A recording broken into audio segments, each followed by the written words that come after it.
صحیح بخاری اور صحیح مسلم میں حضرت ابو ہریرہ رضی اللہ عنہ سے مروی حدیث ہے، رسول اللہ صلی اللہ علیہ وآلہ وسلم نے فرمایا، لولا ان اشق علی امتی لامرتہم بالسواک مع کل صلاۃ۔ اگر اس بات کا ڈر نہ ہوتا کہ میں اپنی امت کو مشقت اور تکلیف میں ڈال دوں گا تو میں انہیں ہر نماز کے ساتھ، اور مسند احمد کی روایت میں ہے مع کل وضو، ہر وضو کے ساتھ مسواک کرنے کا حکم دے دیتا۔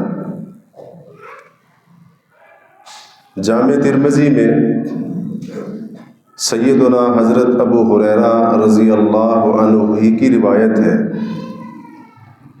کہتے ہیں اللہ کے رسول صلی اللہ علیہ وسلم نے فرمایا، لولا ان اشق علی امتی لامرتہم بتأخیر العشاء الی ثلث اللیل او نصفہ۔ اگر اس بات کا ڈر نہ ہوتا کہ میں اپنی امت کو مشقت اور تکلیف میں ڈال دوں گا تو میں اپنی امت کو حکم دیتا کہ عشاء کی نماز کو رات کے 1/3 حصے تک یا آدھی رات تک لیٹ کر کے پڑھیں۔ صحیح مسلم میں ام المومنین سیدہ عائشہ صدیقہ رضی اللہ عنہا کی روایت ہے، فرماتی ہے ایک رات نبی اکرم صلی اللہ علیہ وسلم نے عشاء کی نماز کافی لیٹ کر دی، حتی ذہب عامۃ اللیل، اتنی لیٹ کر دی کہ رات کا کافی حصہ گزر گیا، وحتی نام اہل المسجد، اور یہاں تک کہ مسجد میں جو نماز باجماعت کے لیے آئے ہوئے لوگ تھے وہ سو گئے، مسجد میں ہی سو گئے۔ فرماتی ہے کہ پھر اللہ کے پیغمبر باہر تشریف لائے اور آپ نے نماز پڑھائی، اس کے بعد فرمایا انہ لوقتھا، عشاء کی نماز کا بہتر اور افضل وقت تو یہی ہے، لولا ان اشق علی امتی، اگر مجھے اپنی امت کے بارے میں مشقت میں پڑنے کا ڈر اور خوف نہ ہوتا۔ ان تینوں احادیث کو سامنے رکھیں، ان کے اوپر تھوڑا سا غور کریں تو 2 اہم باتیں واضح ہوتی ہیں۔ پہلی بات تو یہ ہے کہ اللہ کے رسول صلی اللہ علیہ وسلم جس چیز کا حکم دے دیں اس پر عمل کرنا فرض اور واجب ہو جاتا ہے۔ آپ کے حکم کی وہی حیثیت ہے جو اللہ کے حکم کی، قرآن کے اندر اللہ نے جو حکم دیا، جو اس کی حیثیت، اللہ کے رسول کے حکم کی بھی وہی حیثیت۔ دوسری بات، اسلام کے اندر بہت سارے اعمال ایسے ہیں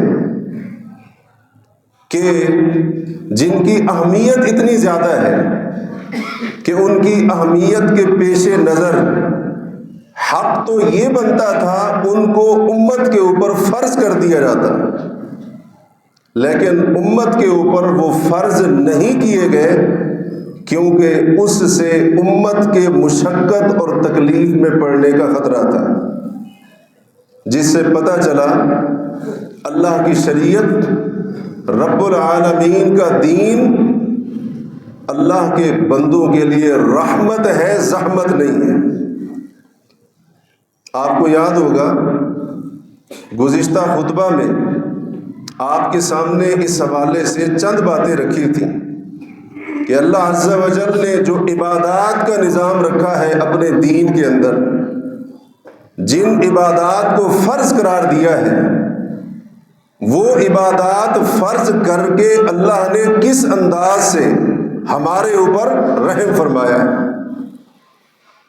جس طرح سے عبادات کی فرضیت والا حکم رحمت ہے، اسی طرح اسلام کے اندر جس چیز کا بھی حکم دیا گیا اس کا حکم دینا، اس کو واجب قرار دینا، یہ اللہ کی رحمت ہے۔ اسلام کا امر یہ بھی رحمت ہے۔ اور اس کے ساتھ ساتھ دین اسلام میں جن کاموں سے روکا گیا، جن چیزوں کو حرام قرار دیا گیا، اللہ رب العالمین کا ان کاموں سے روکنا اور ان چیزوں کو حرام قرار دینا یہ بھی رحمت ہے۔ اگر فرض کرنا رحمت ہے، حکم دینا رحمت ہے، تو منع کرنا بھی رحمت ہے۔ کچھ چیزوں کو حرام قرار دینا یہ بھی رحمت ہے۔ اس کی وجہ یہ ہے کہ جن چیزوں سے روکا گیا ہے، جن چیزوں کو حرام کیا گیا ہے، اگر ہم ان میں سے کوئی کام کریں گے یا کسی چیز کا ارتکاب کریں گے تو اس میں ہمارا ضرور کوئی نہ کوئی نقصان موجود ہے۔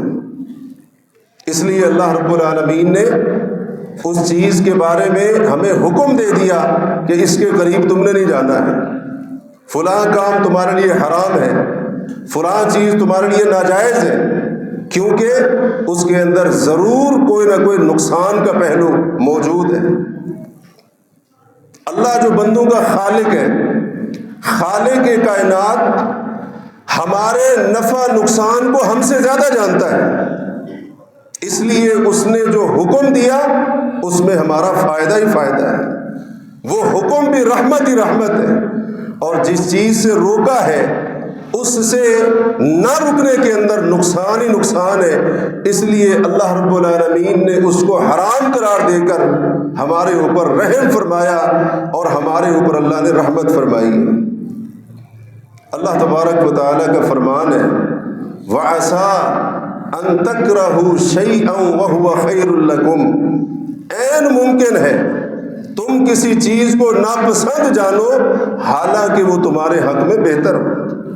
وَعَسَىٰ أَن تُحِبُّوا شَيْئًا وَهُوَ شَرٌّ لَكُمْ، اور یہ بھی عین ممکن ہے تم کسی چیز کو پسند کرو اور وہ تمہارے حق میں نقصان دہ ہو، تمہارے لیے شر ہو، بری ہو۔ وَاللَّهُ يَعْلَمُ وَأَنتُمْ لَا تَعْلَمُونَ، اللہ جانتا ہے، تم نہیں جانتے۔ اس لیے ایک مسلمان اس کا اس بات کے اوپر یقین ہونا چاہیے، جس کام کو اللہ نے حرام کیا، جس چیز سے اللہ رب العالمین نے روکا ہے، اس کو ناجائز قرار دیا ہے، اس کام کے حرام ہونے میں اور اس کے ناجائز ہونے میں یہ حکمت ہے کہ نقصان کا کوئی نہ کوئی پہلو ضرور ہوگا۔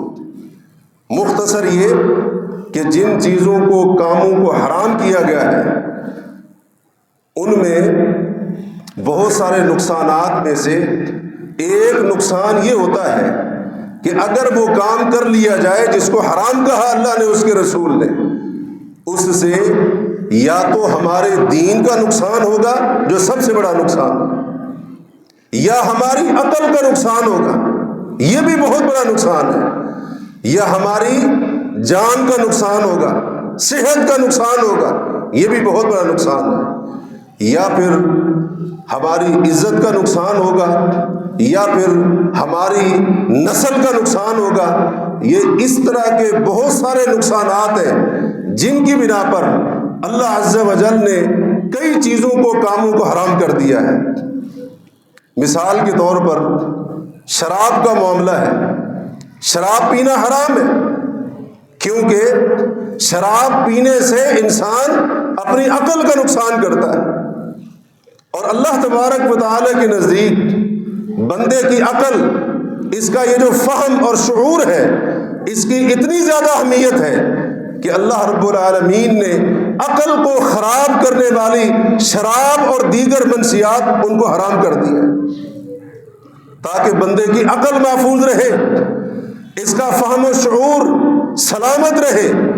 انسان تو اپنی جان کا دشمن ہے، یہ اپنی عقل کو بھی خراب کرنے سے باز نہیں آتا ہے، فہم و شعور کو متاثر کرنے والے کاموں سے بھی نہیں رکتا ہے۔ اللہ نے رحم فرمایا کہ شراب اور دیگر منشیات ان کو حرام کر دیا تاکہ بندے کی جو قیمتی چیز ہے عقل وہ محفوظ رہے۔ نبی علیہ الصلوۃ والسلام کی حدیث ہے صحیح مسلم میں، آپ نے فرمایا کل مسکر خمر وکل مسکر حرام، ہر نشہ آور چیز شراب ہے اور ہر نشہ آور چیز حرام ہے۔ اللہ تبارک و تعالی نے شراب کو، منشیات کو بندوں کے اوپر حرام قرار دے کر اس لحاظ سے بھی رحم فرمایا۔ اللہ تبارک و تعالی نے قرآن میں بتایا ہے یسألونک عن الخمر والمیسر، اے نبی صلی اللہ علیہ وسلم لوگ آپ سے سوال کرتے ہیں شراب کے بارے میں، جوئے کے بارے میں، قل فیہما اثم کبیر ومنافع للناس، کہہ دیجئے شراب اور جوئے میں بہت بڑا گناہ ہے، اور ظاہری طور پر دیکھا جائے، مادی طور پر، دنیاوی طور پر دیکھا جائے تو ان میں ظاہری نفع بھی بہت سارے ہیں، لیکن وَإِثْمُهُمَا أَكْبَرُ مِن نَّفْعِهِمَا، ان کے جتنے بھی ظاہری اور مادی دنیاوی نفع ہیں وہ سارے کے سارے نیچے شراب اور جوئے کا جو گناہ ہے وہ ان سے بالا تر۔ اور دوسری جگہ پر سورہ مائدہ میں فرمایا انما یرید الشیطان ان یوقع بینکم العداوۃ والبغضاء فی الخمر والمیسر، شیطان تو چاہتے یہی ہے کہ شراب اور جوئے کے ذریعے تمہاری آپس کے اندر لڑائیاں، بغض اور عداوت ڈال دے۔ وَيَصُدَّكُمْ عَنْ ذِكْرِ اللَّهِ وَعَنْ إِقَامِ الصَّلَاةِ، شیطان شراب کے ذریعے، جوئے کے ذریعے تمہیں اللہ کے ذکر سے، نماز کی اقامت سے روکنا چاہتا ہے۔ فَهَلْ أَنْتُمْ مُنْتَهُونَ، ایمان والوں بتاؤ تو صحیح کیا تم رکنے کے لیے تیار ہو؟ اللہ تبارک و تعالی نے دیکھیے کتنا بڑا کرم فرمایا ہے، ان چیزوں کو حرام کر دیا۔ اسی طریقے سے اللہ تبارک و تعالی نے دیگر جو محرمات ہیں ان کو بھی اللہ نے حرام کیا، اس کے پیچھے کوئی نہ کوئی حکمت ضرور ہے، ہمارے اوپر رحم فرمایا۔ حرام اشیاء کی خرید و فروخت، حرام چیزوں کی خرید و فروخت، اس کے اوپر پابندی لگا دی۔ کیوں؟ اگر حرام چیزوں کی خرید و فروخت عام ہوگی، اس سے لوگوں کے دین، ان کی عقل، ان کے اخلاق، ان کی صحت، ان کی جان، اس سب کا نقصان ہو۔ پابندی لگا دی، شریعت نے اصول بنا دیا، جس چیز کا کھانا، استعمال کرنا حرام، اس کا بیچنا، اس کی تجارت بھی حرام۔ کیوں حرام کر دیا؟ تاکہ لوگوں کا دین محفوظ رہے، لوگوں کی صحت محفوظ رہے، لوگوں کی عقل محفوظ رہے، لوگوں کے اخلاق محفوظ رہے۔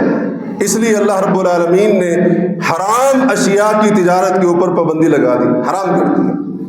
نبی علیہ الصلوۃ والسلام کا فرمان ہے سنن بہقی وغیرہ میں، آپ نے فیصلہ فرمایا لا ضرر ولا ضرار، اے لوگوں نہ کسی کو نقصان دو اور نہ اپنا نقصان کرو، اپنا نقصان بھی نہیں کرنا ہے اور کسی اور کا نقصان بھی نہیں کرنا ہے۔ شریعت نے آزاد نہیں چھوڑا، جو چاہو تم اس کو بیچو، جس چیز کی چاہو تجارت کرو، اس سے معاشرہ برباد ہو، اس سے لوگوں کی صحت تباہ ہو، اس سے لوگوں کے اخلاق خراب ہو، اس سے لوگوں کا دین متاثر ہو، اللہ رب العالمین نے آزاد نہیں چھوڑا ہے، بلکہ رسول اللہ کا فیصلہ اور اسلام کا ایک قاعدہ کلیہ فرمایا لا ضرر ولا ضرار، نہ دوسروں کو نقصان دینا ہے نہ اپنا نقصان کرنا ہے۔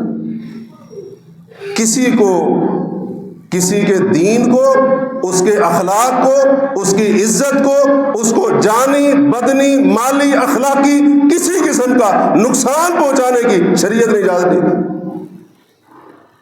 اللہ تبارک و تعالی نے قرآن کے اندر فرمایا وَلَا تُلْقُوا بِأَيْدِيكُمْ إِلَى التَّهْلُكَةِ، اپنے آپ کو ہلاکت میں نہ ڈالنا، یہ اپنے آپ کو ہلاکت میں ڈالنا ہے۔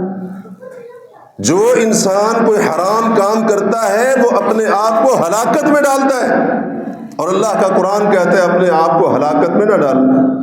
جب ہم شریعت کی کسی حد کی مخالفت کریں گے، اللہ رب العالمین کی منع حرام کردہ چیز کا ارتکاب کریں گے، وہی کام کریں گے جس سے رب العالمین نے، اس کے پیغمبر نے روکا ہے، ہم اپنے آپ کو ہلاکت کی کھائی اور گڑھے کے اندر دھکیل دیں گے۔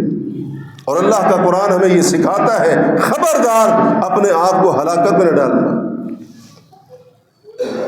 تو یہ رحمت ہے اللہ تبارک و تعالیٰ کی کہ رب تبارک و تعالیٰ نے ہمارے اوپر پابندی لگا دی، حرام کر دیا کہ کوئی ایسا کام نہیں کرنا، کوئی ایسی چیز اس کا مرتکب نہیں ہونا جس سے تمہارے دین، تمہاری عقل، تمہاری نسل، تمہاری عزت، تمہاری جان اور تمہاری صحت کے اوپر اثر پڑتا۔ یہ اللہ کی رحمت ہے۔ اگر ہم سمجھیں تو جو اللہ نے کام چیزیں حرام کی ہے، اللہ نے فضل و کرم فرمایا ہے۔ اس لیے انسان کبھی یہ نہ سمجھے اور اس الجھن کے اندر نہ پڑے یہ چیز کیوں حرام کر دی، اس کے اندر تو بڑا فائدہ تھا۔ جیسا کہ آج کئی کلمہ پڑھنے والے، اسلام کا نام لینے والے، وہ اس چیز کے اوپر زور دیتے ہیں، کہتے ہیں اس کے اندر بڑا فائدہ تھا، کیوں منع ہے اسلام کے اندر، کیوں حرام کر دیا گیا؟ تمہیں صرف دنیاوی یا ظاہری فائدہ نظر آ رہا ہے، لیکن رب العالمین اس کے اصل جو حقیقی نقصانات ہیں ان کو جانتا ہے۔ اس لیے اسلام کے اندر ظاہری طور پر نظر آنے والے فائدے کی کوئی اہمیت نہیں ہوتی، بلکہ اس کے مقابلے میں جو بڑا نقصان ہوتا ہے، اسلام نے اس بڑے نقصان کی بنیاد پر، اس بڑے نقصان سے لوگوں کو بچانے کے لیے کئی چیزوں اور کاموں کو حرام کر دیا۔ اسی طریقے سے اللہ رب العالمین نے اپنے دین کے اندر کچھ حدیں قائم کی ہیں جن کو ہم اپنی زبان میں پابندیاں کہہ سکتے ہیں۔ اللہ کا امر، حکم، یہ بھی رحمت۔ اللہ نے جس چیز سے روکا، جس چیز کو حرام کیا، یہ بھی رحمت۔ اور رب تعالی نے جو پابندی لگائی ہے وہ پابندی بھی رحمت ہے، وہ پابندی بھی رحمت ہے۔ ویسے عجیب بات ہے، آج ہم کچھ زیادہ ہی آزاد خیال اور روشن خیال بنتے جا رہے ہیں، پابندیاں قبول نہیں ہیں ہمیں، حالانکہ دنیا کے ہر معاملے میں ہم پابندیوں کو قبول بھی کرتے ہیں اور ان پابندیوں کا لحاظ بھی کرتے ہیں۔ یہ پابندیاں نہ ہوں، دنیا کا نظام کیسے چلے گا؟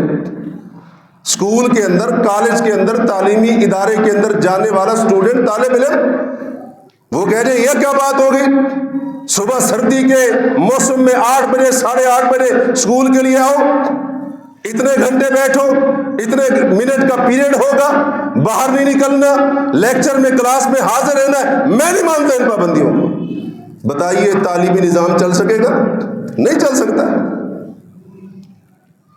تجارت کے معاملات میں کئی پابندیاں ہیں جو ہم نے لگائی ہیں اپنے اوپر، ان پابندیوں کا ہم خیال کرتے ہیں، نہ کریں تجارتی معاملات نہیں چل سکتے۔ گھر کے نظام کو دیکھ لیں، باقی معاملات کو دیکھ لیں، ہر جگہ پابندی کو قبول بھی کیا ہے اور پابندی کا لحاظ بھی کرتے ہیں، لیکن جب آتی ہے پابندی اللہ کی طرف سے، اللہ کے رسول کی طرف سے، ہم آزاد خیال اور ہم روشن خیال بن جاتے ہیں۔ میں کسی کا غلام نہیں ہوں، میں آزاد پیدا ہوا ہوں، لہٰذا یہ پابندیاں مجھے نہیں چاہیے۔ دنیا کے ہر معاملے میں، زندگی کے ہر معاملے میں پابندیوں کو دلی خوشی سے قبول کرنے والا اور ان کی پاسداری کرنے والا یہ مسلمان، جب اسلام کی پابندیوں کی بات آتی ہے یہ باغی بن جاتا ہے اور کہتا ہے میں آزاد ہوں، میں ان پابندیوں کے اندر اپنے آپ کو نہیں جکڑ سکتا، اس طرح زندگی نہیں گزار سکتا۔ ذرا دیکھیے صحیح، ہمارے مزاج کس انداز سے تبدیل ہوئے، ہماری عادات کس انداز سے بگڑ گئی۔ ہر معاملے میں پابندی قبول ہے، پاسداری بھی ہے، لیکن جو پابندی اللہ نے لگائی، اس کے پیغمبر نے لگائی، ہم سمجھتے ہیں وہ پابندی مجھے نہیں قبول ہے۔ یہ پابندیاں بھی رحمت ہے، ان کو کبھی زحمت اور مشقت نہ سمجھنا، یہ پابندیاں بڑی رحمت ہے۔ اللہ تبارک و تعالیٰ نے ایک پابندی لگائی حلال کھانا ہے، حلال کمانا ہے، حلال کھانا ہے۔ تمام لوگوں کی پابندی کے اوپر بھی یہ پابندی لگائی، اور خاص طور پر کلمہ پڑھنے والوں کو پابند کیا، کلوا من طیبات ما رزقناکم، پاکیزہ چیزیں کھانا، حلال کھانا۔ یہ اللہ کی طرف سے پابندی ہے مسلمان کے اوپر کہ وہ حلال طریقے سے کمائے اور حلال کھائے، پابند کر دیا اللہ۔ اب یہ کوئی آزادی چھیننے والی بات نہیں ہے، اللہ تبارک و تعالیٰ نے مسلمان کو حلال کا اور جائز طریقوں سے کمانے کا پابند کر کے اللہ نے اپنے مومن بندے کے اوپر بڑا ہی رحم فرمایا، کیونکہ اگر یہ پابندی نہ ہو، اللہ کا قرآن جس پابندی کا اعلان اس طرح سے کرتا ہے، لا تأکلوا اموالکم بینکم بالباطل، ایمان والو آپس میں ایک دوسرے کے مال نہ حق اور باطل طریقے سے نہ کھانا۔ یاد رکھیے، ہر وہ کمائی کا ذریعہ جس کی شریعت نے مذمت اور مخالفت کی ہے، اگر کوئی اس کمائی کے ذریعے کو اپنا کر روزی کماتا ہے، وہ نہ حق طریقے سے دوسروں کا مال کھا رہا ہے۔ رشوت، سود، جوا، چوری، ڈکیتی، خیانت، کرپشن، بددیانتی، دھوکہ، جتنے طریقے اسلام نے حرام قرار دیے، ان کے ذریعے تم نے مال نہیں کمانا اور تم نے رزق حاصل نہیں کرنا ہے۔ اگر کوئی شخص اسلام کی مخالفت کی پرواہ نہ کرتے ہوئے، اسلام کی ممانعت کی پرواہ نہ کرتے ہوئے اگر وہ وہی طریقہ اپنائے گا، وہ لوگوں کا مال باطل طریقے سے کھا رہا ہے۔ اللہ نے کیوں پابندی لگائی؟ حلال کمانا ہے، حلال کھانا ہے، حرام کمانا بھی نہیں ہے، حرام کھانا بھی نہیں ہے۔ اس کے پیچھے حکمت یہ ہے تاکہ لوگوں کے مال محفوظ رہیں۔ اگر ہر کسی کو اپنی مرضی کرنے کی اجازت دے دی جائے، ہر کسی کو کھلی لوٹ مار کی کھلی چھوٹ دے دی جائے اور اس کو یہ اجازت دے دی جائے وہ رشوت لے، وہ جناب سود کھائے، وہ جوئے کے ذریعے لوگوں کا مال ہڑپ کرے، وہ کسی کا حق اس کے اوپر ڈاکہ ڈال کر اپنے پیٹ کی آگ کو بجھائے، تو پھر ذرا بتائیے یہ معاشرہ کون سا نقشہ پیش کر رہا ہوگا؟ اور آج ہم ان باتوں کا مشاہدہ کر رہے ہیں۔ ہم نے اپنے آپ کو سمجھ لیا کہ میں جس طریقے سے کماؤں کون مجھے پابند کر سکتا ہے؟ اللہ نے پابند کیا ہے ہمیں حلال طریقے سے کمانا، حلال کھانا، حرام طریقے سے مت کمانا اور حرام مت کھانا۔ ایک لقمہ حرام کا تیرے حلق سے تیرے پیٹ میں نہیں اترنا چاہیے، اللہ نے پابند کر دیا۔ اور یہ پابندی لگا کر اللہ رب العالمین نے لوگوں کے مال کی حفاظت کر دی تاکہ کسی کا مال ناحق طریقے سے نہ کھایا جا سکے۔ اللہ رب العالمین نے حلال کا پابند کر کے ہمارے اوپر اس لحاظ سے بھی رحمت فرمائی۔ اللہ رب العالمین یہ چاہتا ہے کہ یہ انسان دنیا میں ایسا نہ ہو کہ اپنے پیٹ کی آگ بجھاتے بجھاتے جہنم کی آگ کا حقدار بن جائے، اس لیے اللہ نے پابند کیا حلال کا۔ مسند احمد، سنن دارمی، سنن بہقی کی روایت، رسول اللہ نے فرمایا لا يدخل الجنت لحم نبت من سحت، جو گوشت حرام کی کمائی سے پلا ہوگا وہ جنت میں داخل نہیں ہوگا۔ اللہ نے حلال کا پابند کیا۔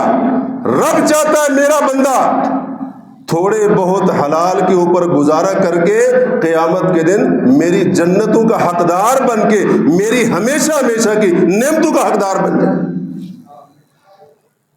اس کے بعد کیا فرمایا؟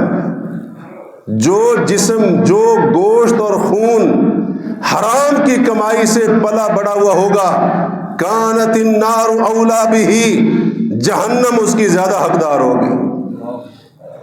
یہ پیٹ کی آگ تو ایسی ہے کبھی نہیں بجھتی، جتنا اس کے اندر ڈالو کبھی نہیں بھرتا۔ اللہ رب العالمین نے رحم فرمایا ہے، ایسا نہ ہو کہ یہ کم عقل انسان، یہ کم سمجھ اور لاشعور انسان اپنے پیٹ کی آگ کو بجھاتے بجھاتے حرام کے اندر پڑ کر کہیں اس جہنم کی آگ کو اپنے نام نہ کر لے۔ اس لیے اللہ نے پابند کر دیا حلال کھانا، حلال کی پابندی. عورت کو، مسلم خاتون کو اللہ نے پابند کر دیا کس چیز کا؟ وَقَرْنَ فِي بُيُوتِكُنَّ، اللہ کا حکم ہے اے مومن عورتوں اپنے گھروں کے اندر قرار پکڑو، اپنے گھروں کے اندر ٹھہری رہو. اس کا کیا مطلب ہے؟ اس کا مطلب علماء کہتے ہیں یہ ہے کہ کسی عورت کو بلا وجہ، بغیر کسی مجبوری کے گھر سے باہر نکلنے کی اجازت نہیں ہے. یہ مسلمان عورت کو اللہ کا حکم ہے وَقَرْنَ فِي بُيُوتِكُنَّ، اپنے گھروں کے اندر ٹھہری رہو، قرار پکڑو گھروں کے اندر، اللہ کا حکم. اچھا اگر ضرورت پڑ گئی، مجبوری ہے، باہر نکلنا ہے، دوسرا حکم کیا ہے؟ دوسری پابندی کیا ہے؟ وَلَا يُبْدِينَ زِينَتَهُنَّ، خبردار اپنی زیب و زینت کو غیر مردوں کے سامنے ظاہر نہیں کرنی. وَلَا تَبَرَّجْنَ تَبَرُّجَ الْجَاهِلِيَّةِ الْأُولَىٰ، جیسے اسلام سے قبل پہلی جاہلیت کے اندر عورتیں بناؤ سنگار کر کے بے پردہ ہو کر باہر نکلتی تھی، تم نے اس طرح سے نہیں نکلنا ہے. اللہ نے پابند کر دیا. جو عورت اللہ پر، اللہ کے رسول پر ایمان رکھنے والی ہوگی، اس کے لیے تو یہ پابندی سعادت ہے. اس کے لیے یہ پابندی نہیں، رحمت ہی رحمت ہے. اس کے لیے یہ پردے کی پابندی قید نہیں، حق تلفی نہیں، بلکہ اس کی نظر میں اللہ کا فضل و کرم ہے. جو عورت اللہ پر، اللہ کے رسول پر ایمان رکھنے والی ہو، قرآن پر جس کا ایمان ہو، اور جو اسلام کو دین حق سمجھتی ہو، اس کے لیے یہ پابندی بھی رحمت ہے، اس کے لیے یہ پابندی بھی سعادت ہے. اس کے لیے اس پابندی کے اندر پابند ہونا، اس سے بڑی خوشی والی کوئی بات ہو نہیں سکتی، کیونکہ اس کا ایمان ہے اگر میرے خالق نے مجھے پابند کیا کہ بلا ضرورت گھر سے باہر نہ نکلو، میرے خالق مالک پروردگار میرے رب نے میرے اوپر رحم فرمایا ہے. اگر مجھے کسی وجہ سے باہر نکلنا بھی پڑ جائے، میرے رب نے اگر پابند کر دیا وَلَا تَبَرَّجْنَ تَبَرُّجَ الْجَاهِلِيَّةِ الْأُولَىٰ، یہ بھی میرے رب نے میرے اوپر رحم فرمایا ہے. یہ مسلمان عورت کی بات ہے. لیکن جو عورت یا جو مرد مغربی معاشرے کے جیسا معاشرہ اپنے معاشرے کے اندر بنانا چاہتے ہوں، ان کے لیے تو یہ حق تلفی بھی ہے اور پتہ نہیں کیا کچھ ہے. جبکہ عورت کو اللہ نے بلا ضرورت گھر سے نکلنے سے منع کر کے، ضرورت کے وقت گھر سے نکلنے پر پردے کا حکم دے کر، ان باتوں کا پابند کر کے اللہ نے عورت کے اوپر بڑا ہی رحم فرمایا، بڑا رحم فرمایا. اتنی عزت، اتنا اکرام، یہ پردہ پابندی قید نہیں. اللہ رب العالمین چاہتا ہے کہ میری مومن بندی اس کے اوپر کسی کی میلی نگاہ ہی نہ پڑے، اس لیے اللہ نے پردے کو فرض کر دیا. اور آج کیا سمجھ لیا گیا؟ پردہ قید، پردہ ترقی کی راہ میں رکاوٹ، پردہ اولڈ فیشن لوگوں کا کام. ہم تو جناب فیشنیبل لوگ ہیں.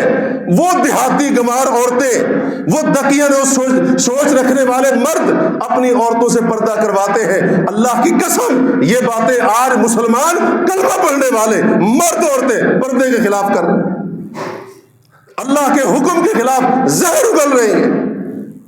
کسی نے کیا ہی خوب کہا، اگر کسی مسلمان عورت کو 2 منٹ کے لیے، زیادہ نہیں 2 منٹ کے لیے غیر محرم مرد کی آنکھیں دے دی جائیں، 2 منٹ کے لیے مسلمان خاتون کو غیر محرم مرد کا دل اور اس کا دماغ، اس کی سوچ دے دی جائے، اس کو پتہ چل جائے گا کہ جب یہ بے پردہ ہو کر باہر نکلتی ہے تو غیر محرم اس کو کس نگاہ سے دیکھتا ہے یا اس کے بارے میں کیا سوچ رکھتا ہے.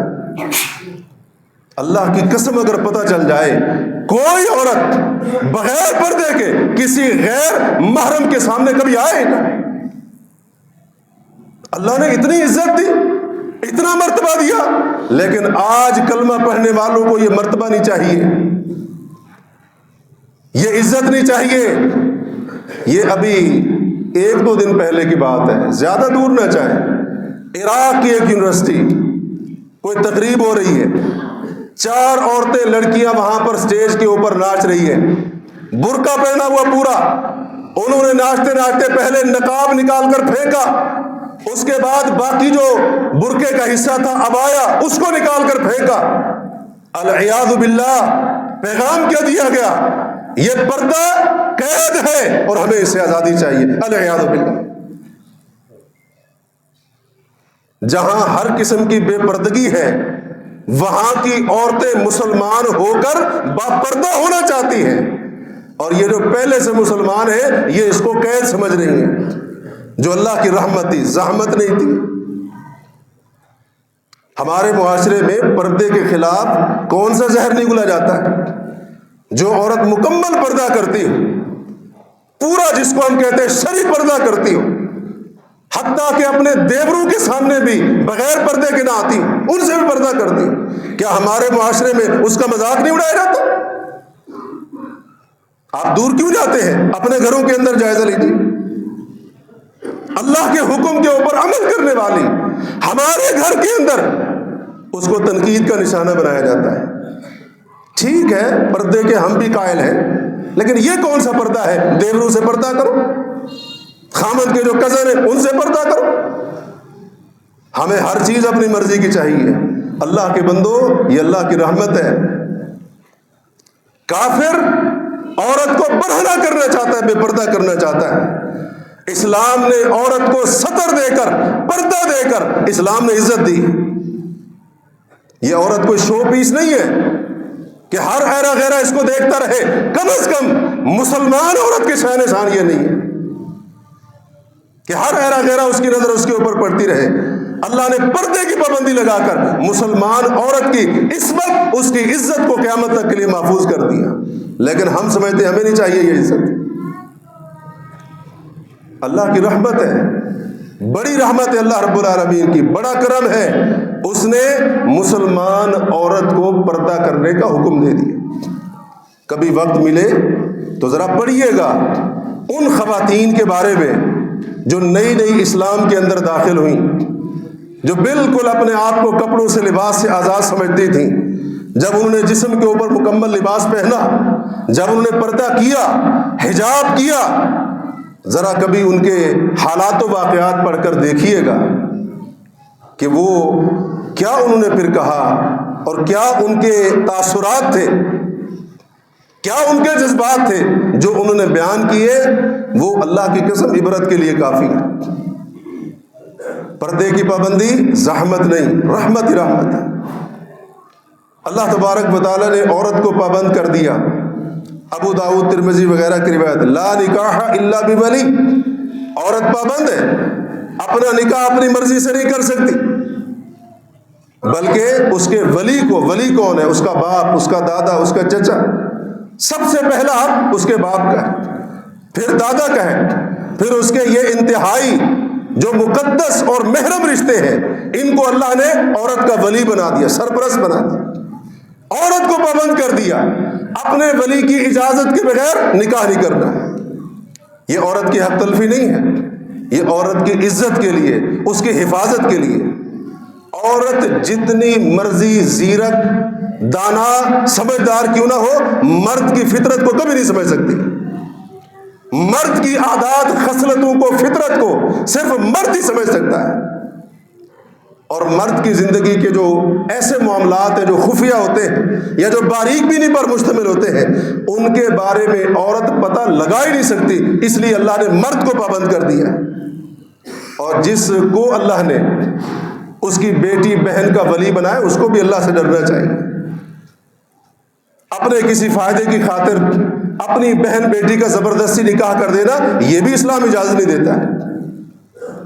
اس کے اوپر اس حوالے سے ظلم کرنا، اسلام اس کی بھی اجازت نہیں دیتا. یہ پابندی لگائی، اس پابندی کے اندر بھی خیر ہے، رحمت ہی رحمت ہے. اور تو اور اسلام نے جو سزائیں مقرر کی ہے، سزائیں بھی رحمت ہے. آپ سوچیں گے پابندیاں بھی رحمت ہے، سزائیں بھی رحمت ہے، یہ کون سی بات ہو رہی ہے؟ جی بالکل، سزائیں رحمت ہے. جو اسلام نے سزائیں رکھی ہیں وہ رحمت ہے. اس لیے تو آج ہمارا معاشرہ وہ پتہ نہیں کون سا نقشہ پیش کر رہا ہے. جہاں پر اسلامی حدود کو نافذ کیا گیا ان معاشروں کے اندر جرائم کی شرح دیکھ لیں اور اپنے معاشرے کے اندر دیکھ لیں، آپ کو سمجھ آ جائے گی اللہ نے جو حدود اور سزائیں مقرر کی ہے کس طرح سے اللہ نے اپنے بندوں پر رحم فرمایا. بعض لوگ سمجھتے ہیں اسلام تو ہے ہی سزاؤں کا دین، اسلام تو ہے ہی العیاذ باللہ وحشیانہ دین، یہ کرو یہ سزا، یہ کرو یہ سزا. یہ غلط تاثر ہمارے ذہنوں کے اندر بٹھائے گئے. انسان کی فطرت ہے جیسے ترغیب کے ذریعے، انعام کے ذریعے اچھے کام پر آمادہ ہوتا ہے، ایسے ترہیب اور سزا کے ذریعے برے کام سے، بری عادت سے رکتا ہے. یہ انسان کی فطرت ہے. اب ایسا تو ہے نہیں کہ دنیا کا کوئی ملک ایسا ہو جہاں پر جو بندہ جو جرم کرے اس کی کوئی سزا نہ ہو. پوری دنیا کے اندر کوئی ایک ملک دکھا دے، کوئی ملک نہیں. سزائیں رکھی ہوئی ہیں کیونکہ سزاؤں کے بغیر معاشرے کا تصور ہی نہیں ہے. پھر جنگل اور انسانوں کے معاشرے میں کیا فرق رہے گا؟ اس لیے اللہ نے یہ حدیں مقرر کر کے، یہ سزائیں مقرر کر کے بندوں پر رحم کیا ہے. میں آپ کو ایک مثال دیتا ہوں. ایک ماں اپنے چھوٹے سے بچے کو دیکھتی ہے، وہ تیزاب کی بوتل اٹھا کر منہ پر لگا کر تیزاب پی رہا ہے یا پینے کی کوشش کر رہا ہے. اس ماں نے جا کر اس چھوٹے معصوم بچے کو 2-3 تھپڑ رسید کر دیے، تیزاب کی بوتل چھین کر دور پھینک دی. آپ کیا کہیں گے؟ یہ ماں ظالم ہے یا یہ ماں اپنے بچے پر رحم کرنے والی ہے؟ کوئی بھی اس کو ظالم نہیں کہے گا. اس سے 2 مقصد ہیں. ایک مقصد تو یہ ہے اس کو روکنا، خبردار یہ تیزاب تیری زندگی کا قاتل ہے. دوسرا مقصد تھپڑ کیوں مارا ہے؟ تھپڑ اس لیے مارا ہے تاکہ آئندہ یہ حرکت نہ کرے. اللہ نے جو سزائیں رکھی ہیں یہ بھی رحمت ہی رحمت ہے، اور دونوں ہی مقصد ہیں، باز رکھنے کے لیے اور آئندہ خبردار تم بھی، کوئی بھی معاشرے کا کلمہ پڑھنے والا فرد ان کاموں کے قریب جانے کی کوشش نہ کرے. یہ قابل سزا اور قابل حد جرم ہے. قصاص، قتل کے بدلے قتل، اللہ نے اس کی حکمت بیان فرمائی. وَلَكُمْ فِي الْقِصَاصِ حَيَاتٌ يَا أُولِي الْأَلْبَابِ لَعَلَّكُمْ تَتَّقُونَ. اے عقل والو، یہ بات عقل والوں کے لیے ہے، بے عقل لوگوں کے لیے نہیں ہے. اے عقل والو، قصاص میں تمہاری زندگی ہے تاکہ تم بچ سکو. یہ کیا مطلب؟ بندہ قصاص میں قتل ہو رہا ہے، اللہ فرما رہے زندگی ہے. کیونکہ ایک شخص جس نے جرت کرتے ہوئے انسان قتل کیا ہے، انسان بندہ، اسلام تو کسی چیونٹی کو بھی بلا وجہ مارنے کی اجازت نہیں دیتا ہے. اس نے ایک جیتا جاگتا انسان ناحق بلا وجہ بغیر کسی سبب کے قتل کر دیا. اس کے اوپر اگر قتل کے بدلے میں قتل کی سزا ہوگی، لوگوں کے دلوں کے اندر قتل کے جرم کی سنگینی بیٹھے گی.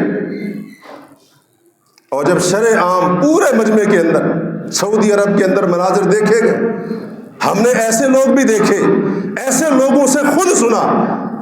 اللہ جانتا ہے جب وہ قصاص کا منظر بتاتے تھے ان کی زبان لڑکھڑا رہی ہوتی تھی. جامع مسجد کے اندر، جامع مسجد کے باہر جمعہ کی نماز کے بعد اعلان کر دیا جاتا کہ ابھی ایک بندے کو قتل کے بدلے قتل، قصاصاً قتل کیا جائے گا. مجمع ہے وہاں پر 500 کا، 1000 کا، 2000 کا. وہ اپنی آنکھوں سے دیکھ رہے ہیں قاتل کی گردن اتاری جا رہی ہے کیا قصاص کے اندر. اب ذرا سوچئے اس کے اوپر کتنی ہیبت بیٹھے گی. ہم نے کہا اسلام ہے ہی سزاؤں کا دین. بندہ قتل کر دیا، اب کیا ہے جی، اس کو ایسی جیل کے اندر ڈالو جہاں پر اعلیٰ قسم کی خوراک دو، اے سی وہاں پر موجود ہو، بس ٹھیک ہے جی یہ سزا ہوگی. دوسری طرف یہ اسلام، ایک بندے کی جان جا رہی ہے، اللہ کے قرآن کے حکم کے مطابق پورے معاشرے کی زندگی ہے. جو اس طرح کا منظر دیکھے گا اس طرح کی بات سنے گا کہ میری بھی گردن اڑا دی جائے گی اگر میں کسی کو ناحق قتل کروں گا، وہ بچے گا قتل سے یا جرت کرے گا؟ وہ قتل سے بچے گا، اس کو پتہ چلے گا یہ عام جرم نہیں ہے۔ شراب کی اللہ نے سزا رکھی 80 کوڑے، تاکہ لوگوں کی عقل محفوظ رہے، لوگ اپنی عقل کو خراب نہ کریں۔ ہم اس پر پہلے بھی بات کر چکے ہیں۔ 80 کوڑے اللہ نے شراب کی حد رکھی۔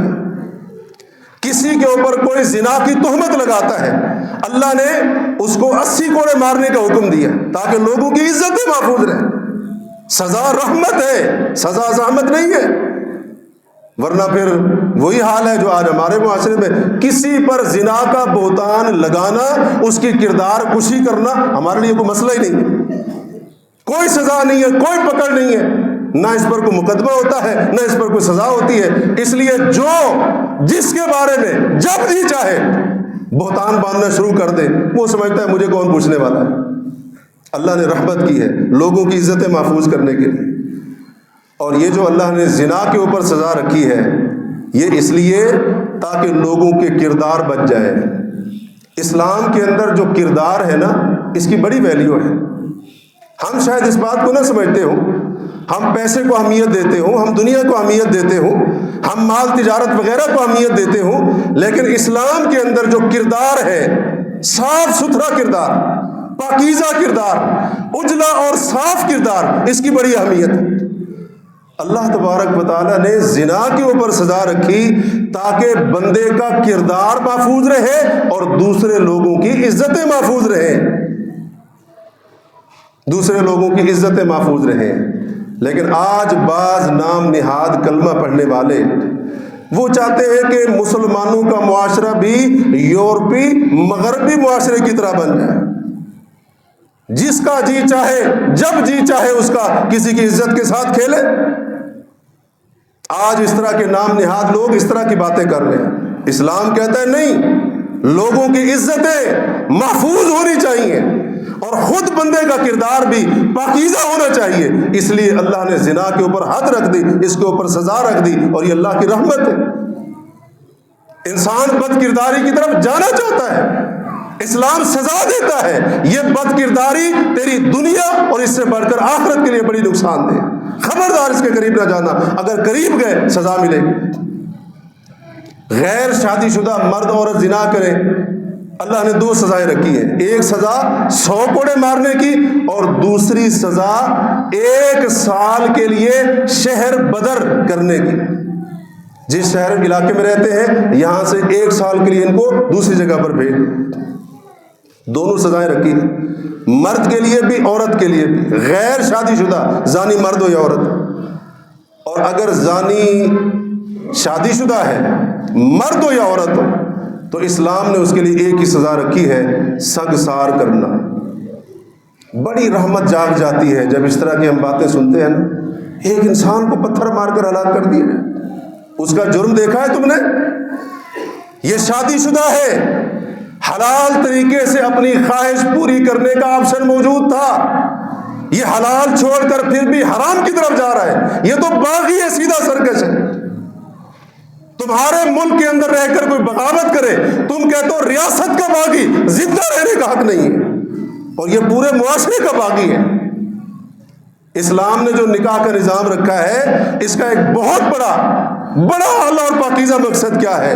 لوگوں کی نسلیں اور لوگوں کے نسب محفوظ رہے۔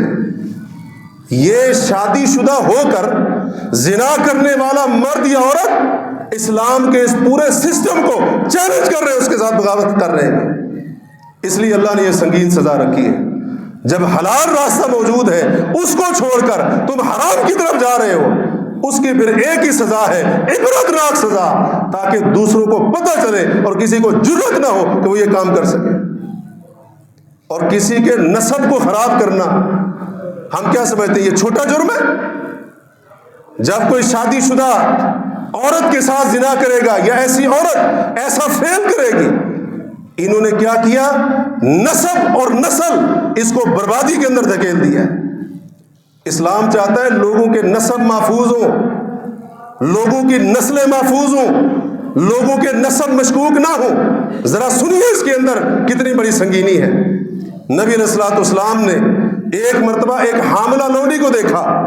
شریعت کا حکم یہ ہے اگر کوئی شخص کسی حاملہ اونٹ لونڈی کا یا کسی بھی لونڈی کا مالک بنتا ہے، شریعت کا حکم یہ ہے کہ اگر وہ غیر حاملہ لونڈی ہے ایک ماہواری آنے تک انتظار کرے گا، اس کے بعد وہ اس کے لیے بیوی کے جیسی ہے، وہ اس سے فائدہ اٹھا سکتا ہے.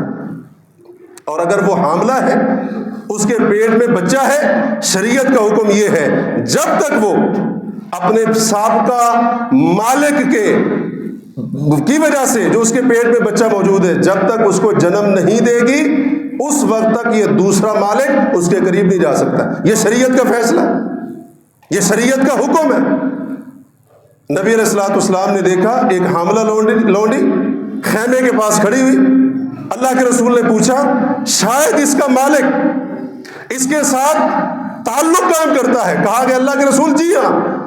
آپ نے فرمایا لقد حممت ان العن لعنة يدخل معه في قبره، میں نے پکا ارادہ کر لیا ہے ایسا کرنے والے کے اوپر ایسی لعنت بھیجوں جو اس کے ساتھ اس کی قبر کے اندر داخل ہو. کیوں؟ اس نے بغاوت کی ہے، یہ نسب ملانا چاہتا ہے. اس لونڈی کے پیٹ کے اندر پہلے مالک کا بچہ ہے. اصول یہ ہے جب وہ بچے کو جنم دے گی پاک ہو جائے گی پھر اپنے دوسرے مالک کے لیے حلال ہوگی. اس بندے نے اس چیز کی پرواہ نہیں کی، یہ تو نسب کو خلط ملط کرنا چاہتا ہے. اللہ کے رسول اس لیے اتنے غصے میں آ گئے.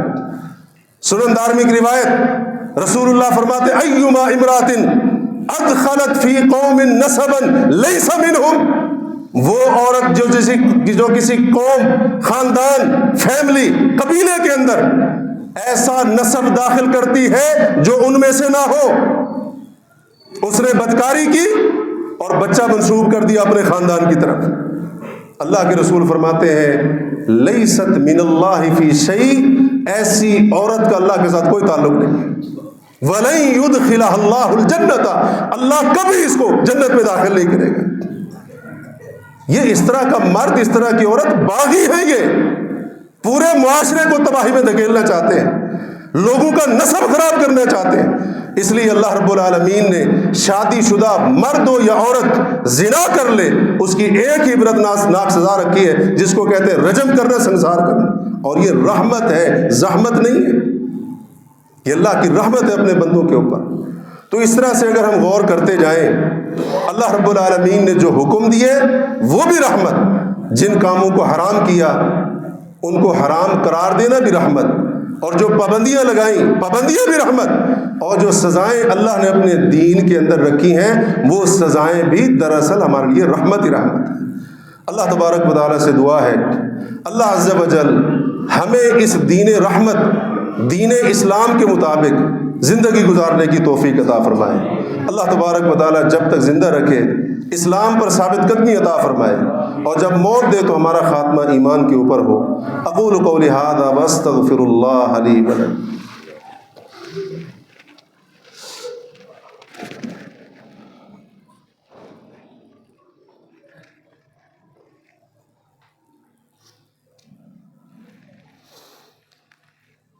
ان الحمد للہ نحمده ونستعینه ونستغفره ونعوذ باللہ من شرور انفسنا ومن سیئات اعمالنا. من يهده الله فلا مضل له ومن يضلل فلا هادي له.